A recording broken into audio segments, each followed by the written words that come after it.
Halo, bertemu kembali di Awareness Podcast.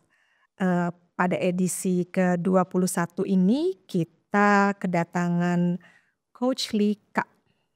Hai Marci, Halo apa Coach kabar? Lika.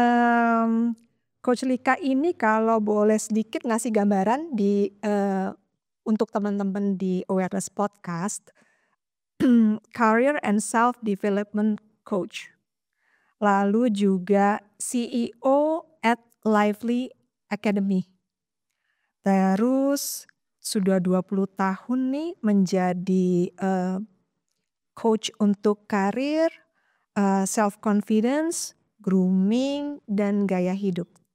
Dan yang terakhir banget, bulan Oktober lalu baru mengeluarkan satu buku perdana, Grooming to Success. 2 tahun loh itu bikinnya Ji. 2 tahun 2 Kak. tahun kebanyakan overthinking ya. Ternyata coach pun juga overthinking. Menyelesaikan buku 2 tahun. Coach Lika boleh dong sedikit aja mengenai bukunya sebelum kita ngomongin topik kita untuk episode ke-21 ini ya.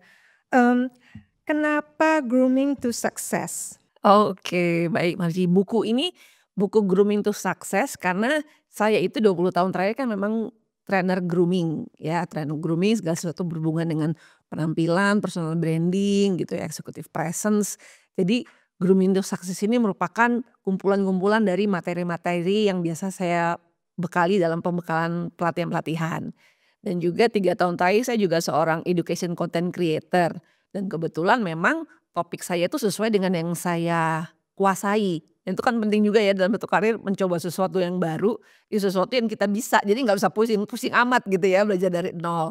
Jadi education content creator itu pembahasan saya juga seputar yang hidup bahagia, tampil menarik, percaya diri.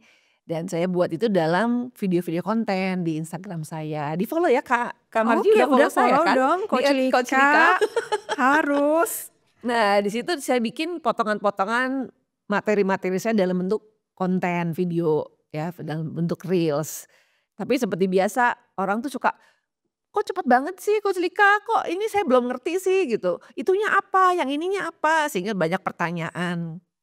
Makanya dibuat buku ini dan memang saya bangun platform saya di total sosial media itu saya ingin membantu perempuan-perempuan Indonesia untuk bisa lebih percaya diri, bisa punya confidence level yang tinggi gitu ya. Wow. Dan nggak semua kan punya kesempatan untuk ikut pelatihan saya, kalau bukan karyawan perusahaan besar seperti mantan perusahaannya Kak Marji kan juga nggak bisa ketemu saya gitu kan. Sehingga saya berpikir gimana caranya perempuan-perempuan Indonesia yang lain ini bisa juga dapetin ilmu yang saya punya lewat konten-konten itu. Dan itu ternyata masih ditanyain lagi. Benar, Buku ini benar. hadir Jadi menjelaskan. woman empowerment ya, Iya, Coach iya, Lika. betul. Tujuannya untuk memberdayakan wanita nih, membikin buku seperti ini. Oke, Coach Lika, bab satunya tuh build your confidence. Why you start with confidence? Oke, karena confidence itu adalah dasar dari semua yang mau kita kerjakan ya Ji ya. Jadi kalau saya selalu bilang sama coach saya, confidence it come from competence. Jadi kalau kita mau meningkatkan level kompetensi kita, jadi kalau saya punya tagline nih Ji, saya nggak tahu deh kalau podcastnya Marji tagline-nya apa? Ada Kalau dong. ada kan? Upaya menjaga asa dan menumbuhkan kesadaran. Wih, supaya menjaga asa dan menumbuhkan kesadaran. Nah, jadi memang ada awareness ya berarti Awareness, building awareness. Coach Lika. Kalau tagline saya adalah step up with Coach Lika. Jadi saya mengajak perempuan ini dari level manapun ya yuk kita hidup jangan begini-begini aja dong. Yuk naik kelas yuk. Naik kelas itu bukan berarti kita jadi pengusaha sukses, punya hotel. Enggak, dari yang kita sekarang posisi saat ini kalau kita mau meningkatkan diri kita, belajar hal baru, ketemu-temu dengan orang baru, itu hidup tuh lebih bahagia loh. Setuju nggak Ji? Setuju Marji banget. berapa puluh tahun kerja di bank nih? 27. 27 tahun kan? 27 Terus jadi tahun. podcaster gimana? Beda banget kan? Beda And banget. how do you feel about that? Ada rasa yang Ada berbeda tantangan, kan? Ada tantangan. terus masih deg-degan, masih beginner banget gitu ya. Terus banyak mengkoreksi diri juga sih. Setiap kali habis melakukan satu episode, apa yang bisa dikoreksi, terus improvementnya apa, kurang lebih seperti itu. Ya, jadi stepping up di setiap yang kita lakukan hal baru kan. Walaupun itu salah, tapi ada rasa bahagia, benar gak Ji? Iya, Pasti betul, kamu ngeliat betul. video kamu tayang tuh ada rasa, aduh I succeeded this one episode, itu kan ada achievement yang kita gak bisa jelasin ke orang-orang kalau dia gak nyobain. Setuju gak? Jadi stepping up with Coach Lika itu saya mengajak mereka-mereka ini, perempuan-perempuan ini, bukan nih kita ngajakin dia jadi balelo ngelawan suaminya, enggak. Tapi perempuan itu kita harus growing loh, terus menerus. Mungkin tahun ini growingnya dalam akademis, saya dengar Marji kuliah lagi, luar biasa. Itu kan Terima growing, kasih. ya kan? Growingnya dalam mungkin bisnis yang tadi di perbankan, atau merambah ke podcast yang sama sekali mungkin gak pernah Marji pikirin, that's growing gitu. Dan itu gak semua orang Ji, kayak kamu Ji, yang Terima kasih. punya kesadaran untuk melakukan itu. Untuk apa? Untuk membuat dirinya bahagia. Karena ibu yang bahagia itu adalah kunci keluarga. Nah, ibu yang bahagia, Iya, kunci keluarga. kunci keluarga. Kalau ibunya gak bahagia, satu, suaminya pasti dibetain terus. Dan mereka akan ribut terus. Dan anak-anak lihat ibu sama anak kayak ibu dan bapaknya berantem terus. Dan Males mereka juga pulang ya. tidak nyaman, jadi males pulang. Jadi everything comes to ibunya harus bahagia. Ibu harus bahagia, Harus teman-teman bahagia. Awareness Podcast. Oke, bab pertama itu build your confidence, lalu bab kedua professional image. Professional image itu kan kalau nyari definisi persisnya, konteksnya bisa berubah-ubah nih Coach Lika. Yang ada di persepsinya Coach Lika supaya teman-teman di Awareness Podcast bisa paham, yang sederhananya itu secara konkretnya itu professional image itu apa sih Coach Lika? Oke, professional image ini adalah hubungannya ke bagaimana kita bisa mendapatkan trust ataupun mendapatkan penghargaan dari orang lain yang kita temui melalui penampilan kita.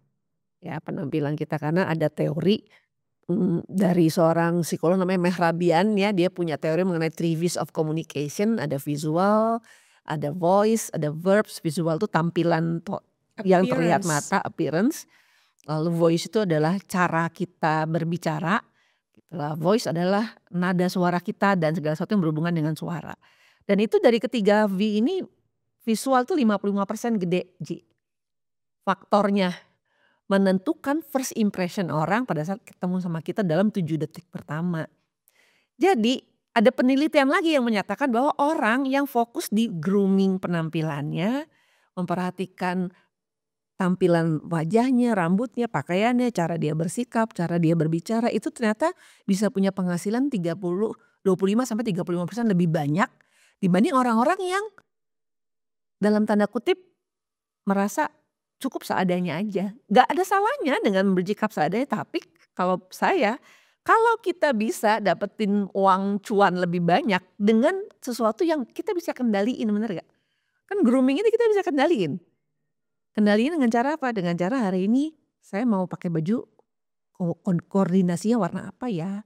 Saya mau pakai, saya hari ini akan sisir rambut saya atau saya biarin berantakan, itu kan semua kita yang atur. Sementara kalau ada sesuatu yang bisa kita kendalikan untuk membuat hidup, kan kalau punya cuan lebih banyak, saya sih lebih seneng ya, nggak tahu kalau teman-teman. Pasti. Lamarnya gimana? Pasti. Jadi kan kalau kita ada sesuatu yang bisa kita kontrol dan itu bisa mempengaruhi output kita, kenapa enggak kita maksimalkan? Kan di luar sana ujung-ujungnya nanti tergantung produk yang kita tawarkan atau jasa yang kita tawarkan. Tergantung juga kliennya cocok apa enggak, bener gak?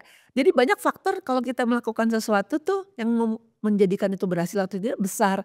Tapi kalau faktor penampilan ini bisa punya peran kuat sampai 55% menentukan orang itu akan jadi beli atau enggak sama kita, ya kenapa nggak dimaksimalin gitu. Karena itu professional image itu jadi penting.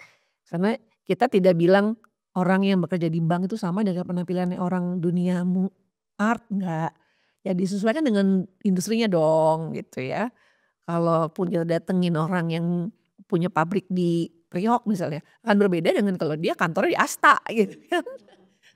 Nanti pasti sebagai seorang mantan banker tahu gitu. Nah itu professional image di situ, di mana kita bisa tampil sesuai dengan industri yang kita sekarang geluti. Di saat itu kita bisa dapetin trust di first impression-nya dengan cepat, sehingga proses dalam bernegosiasi jadi lebih Lebih mudah. mudah. Lebih Jadi mudah. first impression itu masih penting ya Coach Iya, Lika? masih banget, masih banget. Masih banget. Oke, yang ketiga nih, looking good. Ya itu nyambungin tadi ya, nyambungin si professional image-nya ya. Looking good tuh Looking good. PR banget. Bener. Dan gini, looking good itu sebenarnya bagian dari membangun karisma yang kita butuhkan dalam creating first impression tadi. Dengan professional image kita lebih ke yang disesuaikan dengan profesinya, industrinya. Kalau looking good ya basic requirement lagi kayak mandi, pakai deodoran atau enggak gitu kan. Yang pria gimana nih gitu ya, ngerawat bulu-bulunya, adakah bulu-bulu yang keluar di hidungnya yang bisa mengganggu orang kalau lagi meeting atau enggak gitu kan. Kalaupun pakai pakaian apakah ada keringat-keringat di ke bagian ketiaknya membuat orang jadi tidak nyaman. Nah itu bagian looking good tuh bagiannya di situ. Yang tidak kita sadari tapi creating image yang akan nempel di kepala orang. Yang mempengaruhi pekerjaan kita juga gitu. Bayangin Ji ya, karena saya pernah nih Ji, saya datang ke satu klien, prospek klien, saya datang waktu itu saya mau presentasi, saya pakai pakaian saya rasa cukup formal, saya pakai set dress gitu ya. Lalu ya rambut saya waktu itu panjang, gerai, datang presentasi saya jelasin juga tuh di buku itu. Dan tadinya oke-oke aja gitu, temen tim saya presentasi, saya cuma ditunjuk ini nanti akan mengajar ya. Ternyata sore itu kita ditelepon sama kliennya, dia bilang, "Saya nggak mau ya yang ibu yang tadi itu siapa namanya?" Gitu, "Oh ya Lika gini, saya nggak mau ya kalau dia ngajar di tempat saya gitu, karena tampilannya kurang profesional gini-gini, begini begini begini." Jadi waktu ketemu dia manggut-manggut, happy-happy, lihat ininya oke gitu. Ternyata penampilan saya saat itu yang dia rasa tidak sesuai dengan profesi, membuat saya nggak dapetin project itu gitu. Bisnisnya project-nya tetap jalan tapi sayanya di-kick dari project itu. Ya itu yang bagi saya merupakan titik balik yang professional image itu sepenting itu Ji. Project-nya jalan, dia jalan, sayanya ditendang. Ya. Dan it will happen again kalau kita nggak aware terhadap itu. Dan itu justru oleh Coach Lika dijadikan titik balik dan titik pembelajaran ya. Betul, Artinya betul. kalau orang lain mungkin responnya adalah, wah mungkin responnya adalah dia nggak mau sama saya. Padahal saya punya kelebihan A, B, C, D dibandingkan dengan katakanlah kompetitor saya gitu ya. Tapi Coach Lika lebih ngelihat internal lagi bahwa oke, berarti saya harus memperbaiki penampilan saya. Sesederhana apapun itu harus ada improvement agar supaya itu tadi sebenarnya bisnisnya dapat tapi orang yang ini mereka tidak mau gitu ya ibaratnya. Ya it happens. Oke. Di dunia bisnis tuh mungkin nggak banyak orang tahu ya. Kayaknya ini kita pernah kok gitu udah mau tayang, udah mau ini terus tiba-tiba klien bilang, "Kok nggak sesuai nih ininya gini gini gini, ganti deh," gitu kan. Saya juga dulu mantan model iklan gitu. Saya udah pernah loh Ji, saya syuting iklan udah ini jadi gitu terus ternyata tiba-tiba klien bilang, "Ini nggak sesuai sama konsep kita." Karena Pak modelnya pakai baju gitu, kita reshoot Ji.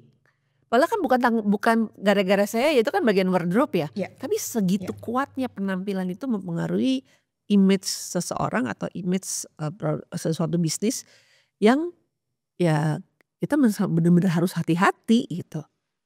Sekrusial itu first impression. First impression, betul. Oke, bab keempatnya business ethic. Business ethic tuh kan kalau kita masuk corporate besar saja ya, di awal tuh kan sebenarnya satu korporasi besar itu dia akan memberikan kepada kita surat kontrak kerjasama dengan syarat dan ketentuan yang sudah disepakati satu dengan yang lain. Business ethic itu lebih kepada datang jam berapa, pulang jam berapa, lalu mungkin ada kostum khusus di hari-hari tertentu yang harus dipakai gitu ya.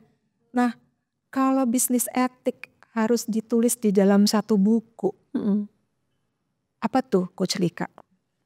Oke, jadi lebih ke poin-poin seperti misalnya kalau mengundang orang gimana, kalaupun kita jadi host meeting, apa sih yang harus kita lakukan. Kita kan dulu cuma pikir host meeting ya udah orangnya datang, acara jam 10 ya udah, ruangannya di ruangan A, ya udah nanti datang aja gitu. Padahal kan sebenarnya kita harus memperhatikan juga misalnya pihak yang diundang tahu atau tidak. Gedung itu tuh sesimpel seperti ngasih instruksi gitu. Apakah dia familiar dengan daerah itu atau tidak. Yang dibilang gedung, kan sekarang perkantoran banyak satu area gedungnya itu bisa sampai 3 atau 4 yang berbeda-beda kan Ji. Bisa tower A, tower B, tower C, tower D gitu. Apakah kita cukup memberikan informasi jelas atau tidak tentang posisinya di mana. Nah kayak gitu-gitu lebih detailnya itu ke situ. Karena kan etik itu sebenarnya larinya ke etiket yang ujungnya apa? Untuk membuat suasana jadi lebih nyaman bagi orang Memudahkan lain. orang juga gitu ya. Memudahkan orang Termaksud lain. juga ngerimain. Betul, Besok misalnya mau ada mengingatkan. meeting gitu ya. Betul. Terus mungkin juga kayak lebih memudahkan kalau kita bisa share link lokasi, Betul. topik yang mau dibicarakan gitu ya. Iya, iya. Jadi memudahkan orang ya kan. Karena etiket itu larinya ke situ. Kita ingin menciptakan suasana yang menyenangkan untuk orang lain agar dia nyaman berada dekat kita. Kayak aku sama kamu kan kita nyaman nih. Besok-besok Marji bilang, "Lik ke Bandung yuk, ayo," gitu. Marji bilang, "Lik yuk podcast ayo," karena I'm feeling comfortable with you. Dan itu penting di Itu dunia penting sekali. bisnis, dunia profesional. Kita harus membuat semua orang itu nyaman berada dekat kita. Nyaman bekerja sama Nyaman dengan bekerja sama dengan kita. Dia tahu, dia bisa expect apa dari kita. Karena kalau orang yang tahu etiket kan pasti akan datang akan on time, datang akan dengan persiapan, nggak cuma asal aja. Dia udah tahu gitu. Etika bisnis kan di situ. Kita nggak diajak meeting, oke terus pas meeting baru, jadi mau ngomongin apa nih? Jadi apa ini? Enggak dong. Kita berharap orang itu datang dengan udah mengetahui dia mau ngapain, dia punya ide-ide apa gitu. Kalau orang yang tahu etika akan melakukan itu kan. Kalau orang yang nggak tahu ya kan dia asal datang aja gitu. Bisnis nih time is money loh. Gimana seseorang bisa memperhatikan bahwa dia menghargai orang lain dengan mempelajari dulu, membuat rencana dulu sehingga meetingnya bisa sat-set selesai. Kan besok-besok diajak meeting lagi dia seneng. Itu bisnis etika tuh larinya ke situ, membangun kesadaran terhadap bahwa bekerja itu bukan cuma sekedar kita dapat project aja Ji. Bukan hanya sekedar saya dapat kerjaan aja, tapi gimana atasan, lingkungan kerja, tim itu bisa membuat kita rasa nyaman. Banyak sekali perusahaan-perusahaan yang karyawannya bisa sampai puluhan tahun, stay di situ gitu. Kenapa? Karena budayanya menyenangkan. Orang-orangnya juga tahu etiket semua gitu. Satu sama lain nggak saling sikut gitu. Jadi kita seneng di situ gitu. dan budaya itu bisa seragam gitu ya. Kalau korporasinya besar, value yang dibangun baik, bagus gitu ya.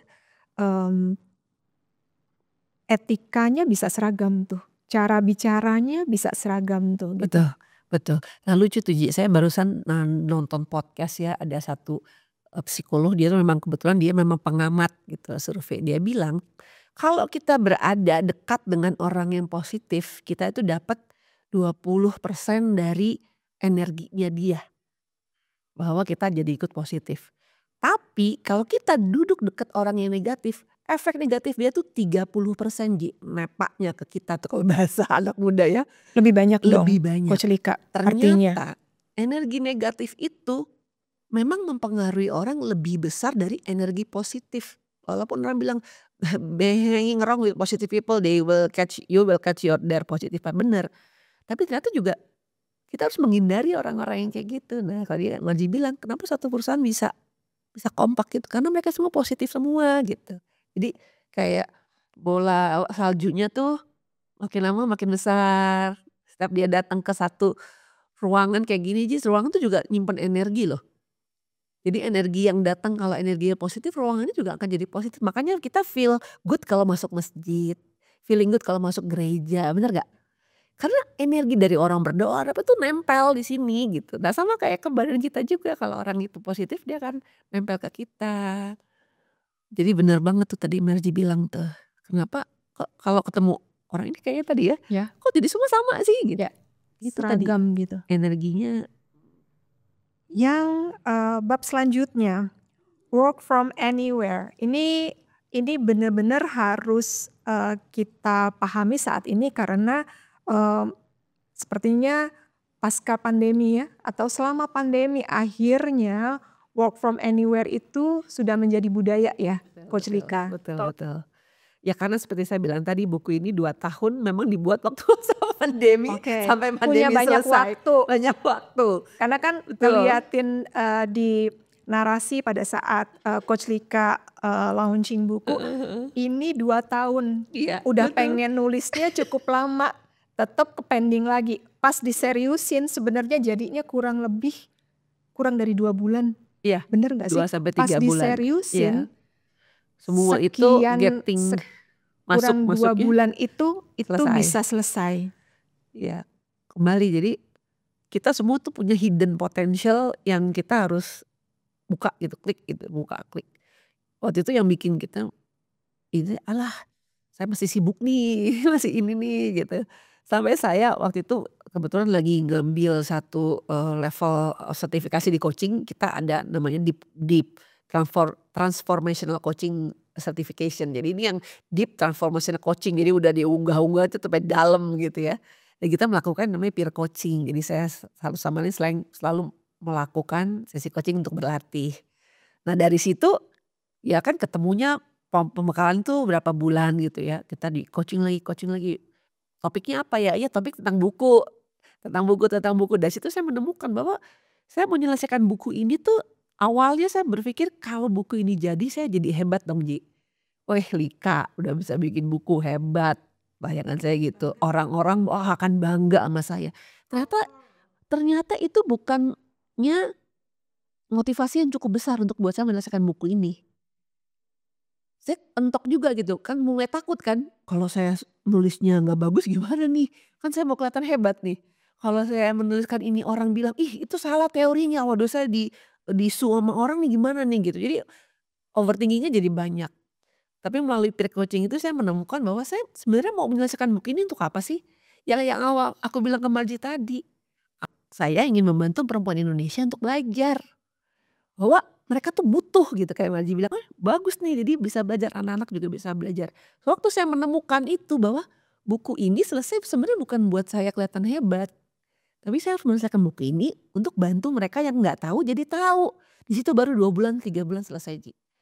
Jadi ternyata fokus ke diri sendiri yang kayak keren itu nggak bisa 2 tahun. Nggak selesai-selesai Ji. Nggak selesai-selesai. Bahwa saya fokus ke ego saya bahwa harus kelihatan hebat dong nih, harus bagus dong nih, harus gitu. Jadi malah overthinking, malah nggak selesai-selesai. Jadi sempat terjadi shifting motivation dong sebenarnya. Mungkin itu sebenarnya motivasi awalnya tapi yang tidak saya sadari. Karena saya fokusnya tadi ingin terlihat saya kelihatan keren, kelihatan hebat, kelihatan pinter. Tapi Tuhan bilang, bukan itu tujuan hidup lo di dunia ini. Banget Gue loh. gak kasih. Banget Ya kan loh Ji? gitu ya. Bener gak? Bener Kalau ya. Tuhan gak kasih itu kayak sampai editor saya, "Mbak Lika, saya nggak ngomong apa-apa loh, cuma mau tanya aja apa kabar Iya, bukunya." dikejar-kejar sama Editor malahan ya. Mbak Lika sampai tadi dikejar-kejar sampai udah nggak ngejar-ngejar, cuman, "Mbak, apa kabar?" Saya udah tahu maksudnya apa. Jadi kayak gitu. Yang terakhir Coach Lika, communication and body language. Body language tuh kadang bisa jadi batu sandungan Ya, dan bisa jadi pendukung. Tadi support pendukung ya. Karena memang itu juga bagian dari materi saya ya, communication dan body language gitu. Dan juga saya memang tertariknya di situ, saya banyak belajar tentang ada juga digital body language, jadi bahwa dari kita juga body language tidak hanya bicara aja, tapi dalam tulisan atau apa. Karena itu semua core dari pertama tadi, getting people to trust you, getting people to want to work with you, bikin orang melihat kita sebagai sosok yang bisa dipercaya. Itu kan semua lari ke komunikasi sama body language. Saya kalau suka ditanyain gitu ya, apa sih kuncinya nih bisa percaya diri, bisa ngomong, bisa mempengaruhi orang lain gitu. Ya kenali gitu, kenali kamu apakah cara kamu berbicara udah cukup powerful atau belum.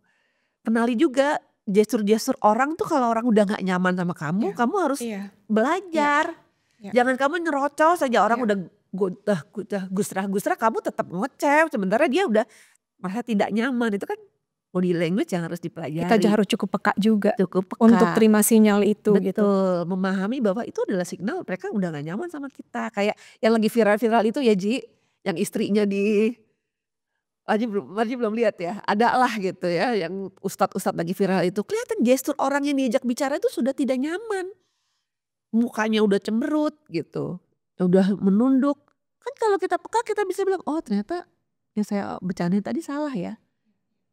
I should stop, maybe this is not good. Kalau kita memahami bahwa itu adalah ciri orang tidak suka, itu adalah ciri tidak nyaman. Jadi makanya body language dan komunikasi saya masukkan di situ untuk orang juga paham. Apa yang tersirat itu belum tentu tersurat gitu ya, peribahasa kan. Sama kayak klien saya tadi, gimana aman, aman, oke, sorenya ditelepon, saya gak mau ya ada ibu yang itu. Itu kan dia gak ngomong Ji, gak tersurat. Dan saya kurang peka membaca, menyikapi apa dia mungkin, karena saya kan gak ngomong apa-apa, saya cuma duduk diem. Saya pikir udah aman dong aku gak ngomong, gak duduk diem, ternyata dia mengamati. Itu kenapa saya masukin di situ. Jadi orang bisa aware bahwa komunikasi itu tidak hanya sekedar public speaking saja, tapi adalah bagaimana body language, bagaimana kita bersikap dengan orang yang dekat dengan kita, dengan orang yang lebih tinggi jabatannya kita harus posturnya sikapnya gimana, kayak gitu. Gitu, seru deh pokoknya Ci. Grooming to Success sudah bisa didapat di Gramedia, lalu beberapa fintech untuk penjualan online juga sudah ada ya, Coach Lika. Di marketplace ada. Marketplace ada. Tapi hati-hati ya jangan beli yang palsu. Jangan beli yang palsu teman-teman. Udah ada soalnya jual PDF-nya, coba ya jangan dibeli ya.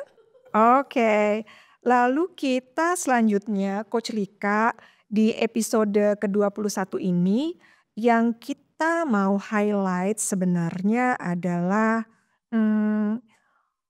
di bulan Oktober lalu itu ada berita yang saya sempat cari informasinya dari CNBC Indonesia tanggal 31 Oktober.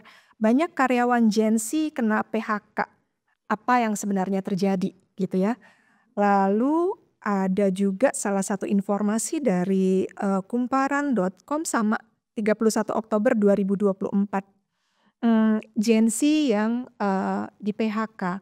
Dari 10 perusahaan, 6 perusahaan menyatakan bahwa mereka mem-PHK karyawan mereka yang rentang umurnya ada di rentang umur Gen Z. Oke. Lalu ada 10 alasan perusahaan memecat karyawan Gen Z.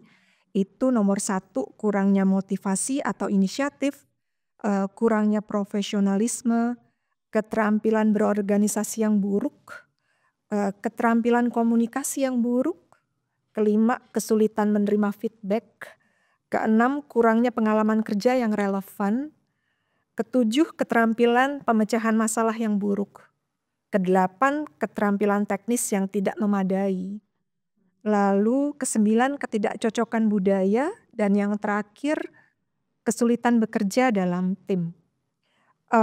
Kalau kita lihat dari 10 alasan utama perusahaan memecat karyawan yang rentang umurnya di Gen Z ini, 10-10-nya itu kan soft skill ya, Coach Lika.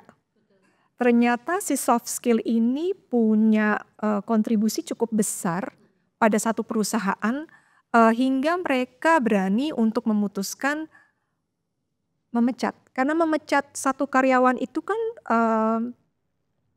resikonya cukup banyak. Harus ada banyak hal yang dipertanggungjawabkan ya secara undang-undang. Apakah undang-undang itu memenuhi perundang-undangan tenaga kerja dan perusahaan memberikan kompensasi yang cukup sesuai dengan undang-undang tenaga kerja.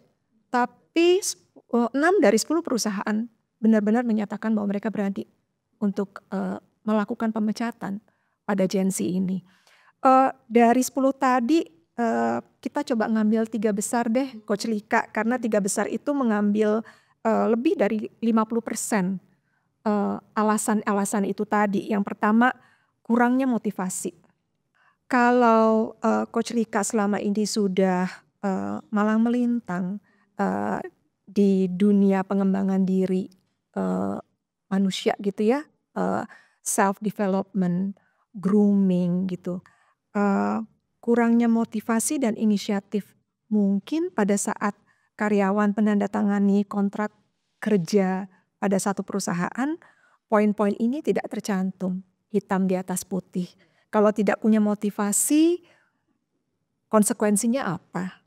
Kalau tidak punya inisiatif, konsekuensinya apa gitu. Enaknya tuh kayak gimana sih Coach Lika? Menarik juga nih Ji, mengenai tadi ya bahwa penyebab orang di PHK itu so far hampir berapa persen tuh ya yang merupakan soft skill, atau hampir semuanya bahkan soft skill. 10 10 poin soft skill soft skill, sih, oke. betul. Jadi ada penelitian dari Harvard University yang menyatakan bahwa dalam dunia kerja memang yang dibutuhkan itu 85% soft skill atau social skill dan 15% technical skill. Itu memang udah ada penelitiannya. Jadi nggak heran kalau Maji bilang dapetin data-data mengenai orang-orang yang di PHK dalam 2 tahun belakangan ini disebabkan oleh itu. Karena memang itu yang dibutuhkan dalam kesuksesan seseorang dalam melakukan tugas. Berarti 85%-nya tidak terpenuhi oleh mereka. Mungkin teknikalnya mereka dapat ya orang-orang di PHK ini. Mungkin tekniknya mereka memiliki dan bisa melakukan tugas. Tapi yang 85% itu nggak perform. Jadilah mereka di PHK tadi, ya ada kemungkinan seperti itu. Tapi juga ada kemungkinan bukan karena dia tidak bisa melakukan tugas ya, tapi namanya sekarang kan bisnis juga lagi naik turun ya. Lagi banyak perusahaan juga bleeding dan mengharuskan perusahaan itu untuk memperlangsing perusahaannya. Mana nih yang mau di PHK dari yang ada sekarang. Jadi mungkin mereka performnya oke-oke aja Ji. Banyak juga bahkan saya baru memberikan pelatihan di suatu FMCG terbesar di Indonesia gitu. Dia baru aja mem-PHK beberapa orang yang performance-nya baik banget Ji, bagus banget gitu. Tapi memang perusahaannya industri lagi nggak bagus. Jadi mereka harus melakukan itu. Perampingan ya Coach Lika. Perampingan. Ya. For all the high achievers talents ini harus ada yang dilepas. Dari all the high achievers ini yang dilepas, mana yang akan dilepas? Dilihat 85% tadi. Mana yang dari antara ini yang masih bisa diperbaiki, mana yang enggak, kan jadi gitu. Jadi itu ternyata masih nyambungnya ke situ. Jadi kalau ditanya bagaimana membangun motivasi untuk bekerja, yang Dan pasti inisiatif. dan inisiatif ya. Yang pasti satu sih memang harus dari anaknya ya, harus dari talentnya. Ya, Harus dari individu. harus dari Coach Lika individunya, ya. dari kitanya gitu. Banyak sekarang anak yang memang mau kerja apa? Ya karena udah kuliah lama aja. Nah enaknya di rumah gitu kan. Ya mama udah nanyain Didonderin sama papa didonderin, mama. kok di rumah kok gak keluar, kok gak nyari kerja gitu. Ya karena itu aku nyari kerja, kalau bisa di rumah aja sih aku di rumah aja gitu. Apa gitu. Jadi untuk masuk ke dunia kerja ternyata tidak hanya keahlian aja yang dibutuhkan, tapi juga kemampuan kita melihat diri kita, target kita 5 tahun 10 tahun ke depan tuh mau apa sih. Disitulah baru kita bisa punya itu tadi motivasinya, keinginannya gitu. Kan motivasi utamanya nih Ya. para first jobber otomatis untuk mendapatkan penghasilan Coach Lika. Betul. Dapat gaji, bisa mandiri, bisa menghidupi kehidupannya sendiri gitu. Ya, itu sudah bagus kan. Hanya tinggal kita lihat kehidupan seperti apa yang dia inginkan. Mau gaji UMR aja bisa. Ya kan hidup dong, gaji UMR cukup lah di Jakarta sekarang kan. Ya 4, berapa juta cukup lah hidup. Tapi apakah itu aja? Ada nggak hal lain yang ingin dia penuhi? Keinginan untuk belajar misalnya. Apakah dia mau di situ-situ aja atau dia mau meningkatkan dirinya untuk jadi orang lebih baik. Mulai ngambil sertifikasi skill yang di luar yang dia kuasai. Sehingga dia punya added value yang bikin dia jadi punya inisiatif gitu. Kalau cuma nerima tugas berdasarkan disuruh ini dia kerjain, gak disuruh ya udah, gak ada keinginan gitu. Jadi keinginan ternyata kita sebagai individu juga harus sadar keinginan tuh ternyata tidak hanya uang aja, tapi kita mau jadi manusia yang seperti apa sih gitu. Kita akan puas kalau kita bisa punya goals apa ya, misalnya let's say saya punya goal setiap tahun saya akan belajar hal baru misalnya. Bikin goals kayak gitu kan membuat kita curious, kembali saya bilang tadi, Step Up with Coach Lika itu adalah mengembangkan kesadaran kita tuh harus loh punya level naik agar kita tergerak untuk melihat hal-hal baru, terbuka terhadap feedback. Kalau kita emang, saya nggak mau nih jadi staff aja, saya maunya 5 tahun lagi saya jadi manajer. Kan dia akan punya goals yang berbeda kan dibanding orang yang, saya mah asal digaji bulanan aja coach aman, gitu kan. Jadi individu harus punya keinginan apakah cukup di situ, kalau cukup di situ ya siap-siap aja kamu kelibas sama orang-orang yang punya goals lebih besar dari kamu. Karena orang yang lebih besar goalsnya effortnya akan lebih besar, setuju gak? Marji pasti udah lihat di junior Marji dulu ya di perusahaan kan kelihatan. Orang yang punya goals besar itu effortnya akan berbeda dengan orang yang cuma sekedar berharap digaji bulan itu. Jadi kita kalau mau membangun itu, kita sebagai individu kalau kita mau bangun motivasi, kita mau bangun inisiatif, buat goals yang lebih besar lagi. Sehingga kita tergerak Oke. untuk Nah, buat rencana.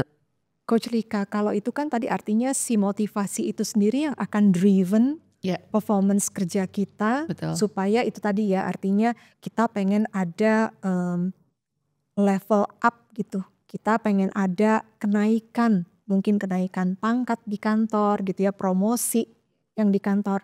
Nah, kalau tadi setelah kita punya motivasi secara konkret yang bisa jadi manifestasi di tempat kerja kita, yang disebut dengan motivasi dan inisiatif, itu apa sih Coach Lika? Artinya apakah kita menawarkan diri dulu untuk mengerjakan sesuatu padahal masing-masing punya deadline deh. Masing-masing udah punya kerjaan. Sebisa mungkin gue gak usah terima kerjaan lain yang bukan job desk-nya gue gitu ibaratnya Coach Lika.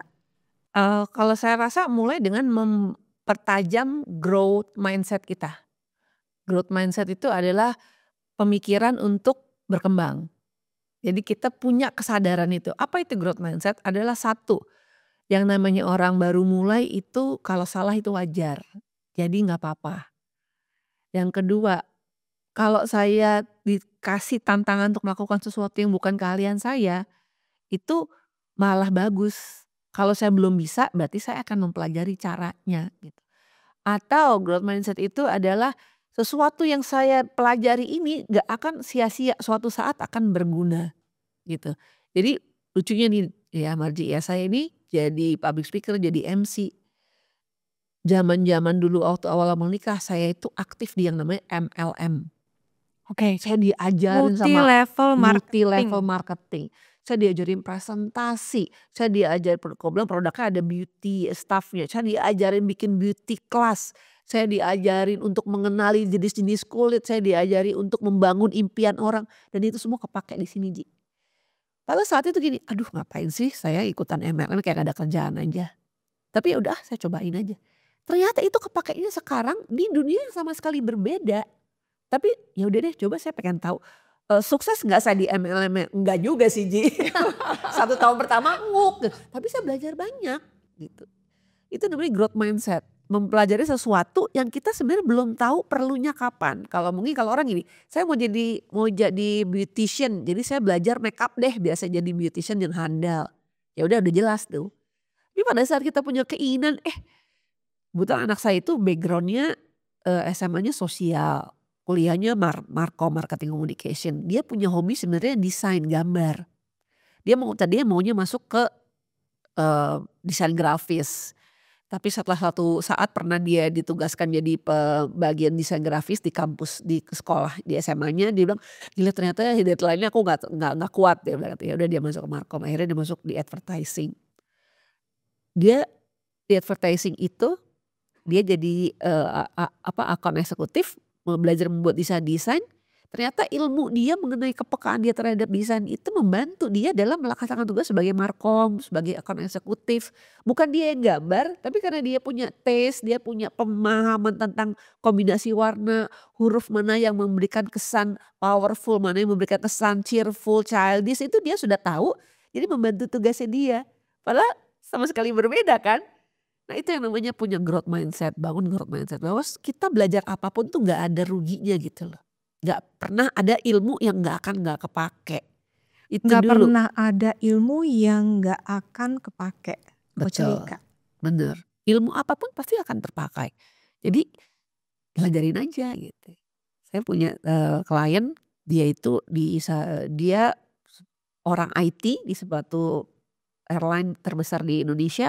30 tahun dia di IT, dia jadi trainer IT, dia jadi orang di data detail, dia belajar apa tau gak?